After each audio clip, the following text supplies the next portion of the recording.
نبی پاک فرماتے ہیں دو قسم کا سرمایہ جس کو ملا اسے کائنات کی ہر نعمت مل گئی.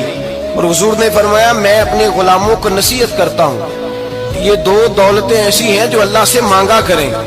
صبح و شام رب کریم سے ان دو پیسوں کا سرمایے کا اس خزانے کا سوال کریں. یہ مل گئے تو تمہیں ہر شے مل گئی. یا رسول اللہ وہ کون کون سی چیزیں ہیں؟ فرمایا ایک جس شخص کو اللہ نے معاف کرنے کی دولت عطا کر دی, جو معاف کرنے لگ گیا, جس کی طبیعت میں درگزر آ گیا, جو معاف کرنے لگا, غلطیاں معاف کرنے لگا, جس کو ایک دولت یہ مل گئی. اور دوسرا میرے مصطفیٰ نے فرمایا جسے اللہ نے یقین کی دولت عطا فرما دی. جس کو یہ دو دولتیں مل جائیں, ایک درگزر کرنا, دوسرا رب رسول پہ یقین کامل رکھنا, اسے کائنات کی ہر شے مل گئی. میرے نبی پاک نے فرمایا جب بھی دعا مانگو خدا سے یہ دو نعمتیں مانگا کرو.